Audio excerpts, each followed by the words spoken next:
Dizem que o sino do mosteiro em Spencer, Massachusetts, tinha um jeito de marcar o tempo como um metrônomo de cobre. Entre bosques de faia, um conjunto de monges trapistas decidiu, já no século XXI, costurar sua história ao fio antigo da Europa monástica. A cena desafia o clichê do novo mundo: nada de pressa, nada de alarde.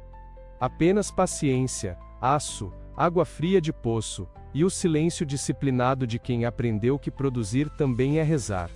Foi assim que a história da Spencer Trappist Tale começou a se desenhar, quando a tradição cruzou o Atlântico e encontrou uma nova casa no St. Joseph's Abbey.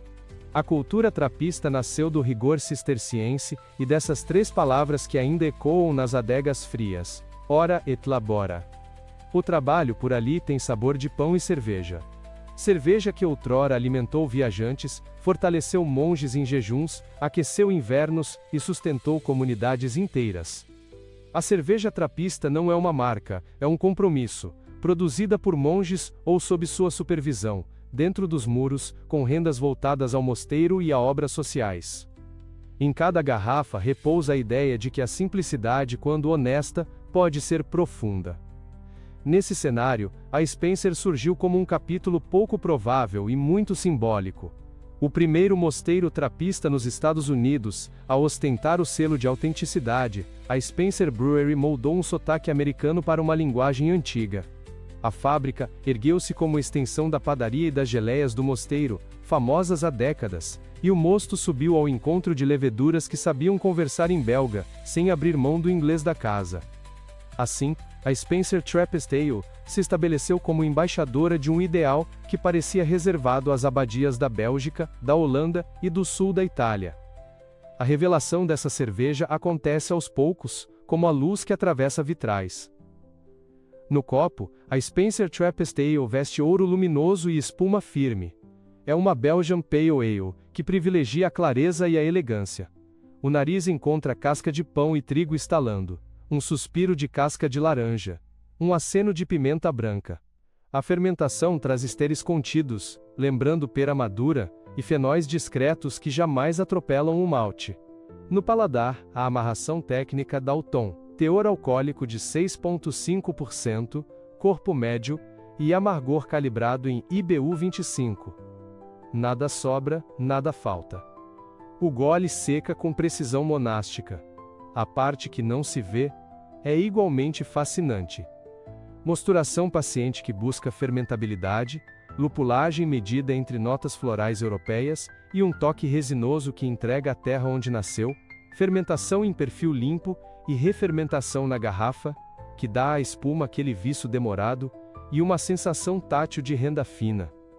O desenho é o de uma mesa comunitária: malte pálido, toques sutis de caramelo claro, água cuidada, transparência de propósitos. Harmoniza com queijos semiduros, frango assado, frutos do mar, e até uma massa simples com manteiga e sálvia. Tudo fala baixo, tudo se entende. Mas a vida de uma cerveja trapista acompanha os humores do mosteiro. Em 2022, os monges do St. Joseph's Abbey decidiram encerrar a produção. A Spencer Trappist Ale, aquela embaixadora dourada, saiu de cena, e com o fim das braçagens, o selo de autenticidade se despediu como manda a regra. Restaram as garrafas nas adegas, algumas esquecidas em prateleiras de lojas pacientes, outras hibernando em coleções particulares.